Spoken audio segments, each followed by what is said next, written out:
এই পৃথিবীতে যদি বীরের সৃষ্টি না হইতো তাহলে মানুষের সঙ্গে সঙ্গে আমাদেরও যে কত অসুবিধা হইতো।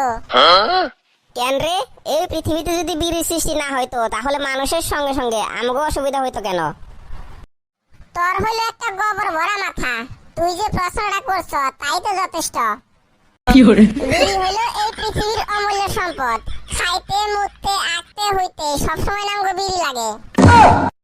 তাই তো বলি, বিড়ি খাবো না খাবো কি, বিড়ি তো আমার জীবন ভাই। বিড়ি তো তোমার জীবন হইবই, বিড়ি না খাইলে তোমার তো আর হাগা বের হয় না। ওইটা কি আমরা আর জানি না? ওই সবাই চুপ কর, স্যার আসতেছে।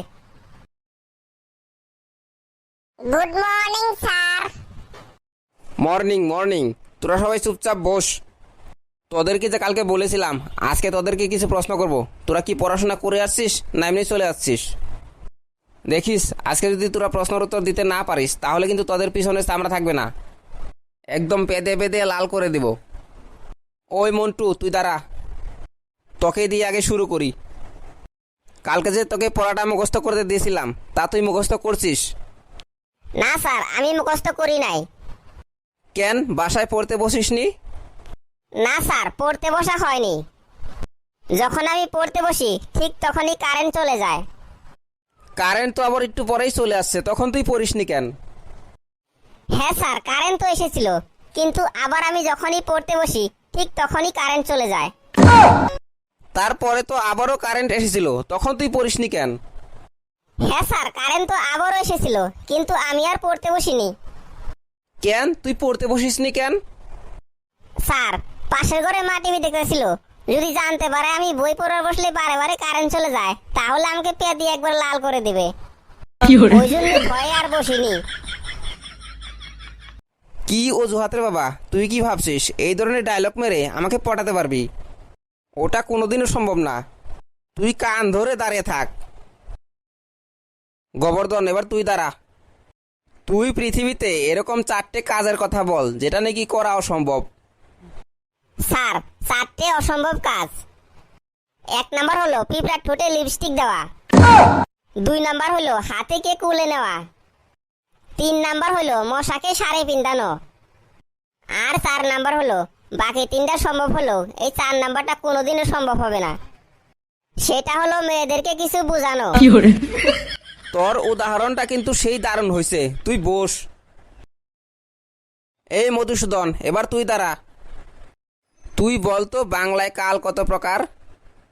স্যার, বাংলায় কাল হচ্ছে 4 প্রকার। বাহ, তাহলে বলতো দেখি। বলছি স্যার, বলছি। গতকাল, সকাল, বিকাল আর আগামীকাল। তবে স্যার এর বাইরেও আরো দুটো আছে। তাই নাকি? তাহলে ওই দুটোও বল। স্যার, একটা হলো সমকাল আর একটা হলো মহাকাল। নে নে, তুই আর বসতে হবে না, তুইও কান ধরে দাঁড়ে থাক। গঙ্গাধর এবার তুই দাঁড়া। ধর তোর পরীক্ষায় একটা প্রশ্ন আসলো কিভাবে পিঁপড়েকে মারতে হয়, কিন্তু এই প্রশ্নের মধ্যে 15 মার্ক থাকবে, তাহলে তুই বল কিভাবে লিখবি? স্যার, প্রশ্নটা 15 মার্কের হবে তো? আমি নিশ্চয় বলতে পারবো। তাহলে শুনুন। স্যার, প্রথমে চিনির সাথে মরিচের গুঁড়া মিশিয়ে রেখে দিতে হবে। তখন ওই পিঁপড়াটা মরিচের গুঁড়ো মিশানো চিনিগুলো খাবে। ওই চিনিগুলো খেয়ে পিঁপড়াটা চারদিকে পানি খুঁজতে খুঁজতে একটা বালতির মধ্যে গিয়ে পড়বে। তখন ওই পিঁপড়াটা বালতির মধ্যে পড়ে গিয়ে ওই পিঁপড়াটার শরীরটা ভিজে যাবে। আর ওই পিঁপড়াটার শরীরটা যখন ভিজে যাবে তখন শরীরটা শুকানোর জন্য ওই পিঁপড়াটা আগুন খুঁজবে। যখন ওই পিঁপড়াটা আগুন খুঁজে খুঁজে আগুনের পাশে গিয়ে পাবে, ওই আগুনের পাশে আগের থেকে একটা বম রাখতে হবে। যখনই ওই পিঁপড়াটা আগুনের পাশে গিয়ে পাবে তখনই সঙ্গে সঙ্গে ওই বমটা ফুটে পিঁপড়াটা আহত হয়ে যাবে। ওই পিঁপড়াটা আহত হওয়ার সঙ্গে সঙ্গে পিঁপড়াটাকে হাসপাতালে নিয়ে যাওয়া হবে। হাসপাতালে নিয়ে যাওয়ার সঙ্গে সঙ্গে ওই পিঁপড়াটার মুখে অক্সিজেন মাস্ক লাগিয়ে দিবে। আর ওই অক্সিজেন মাস্ক খুলে দেওয়ার সঙ্গে সঙ্গে পিঁপড়াটা মারা যাবে। তা কেমন লাগলো স্যার আমার এই পিঁপড়া মারা কৌশলটা? এরকম উত্তর আমি বাপের জন্মে শুনিনি। এরকম উত্তর শুনতে থাকলে আমি পাগল হয়ে যাব।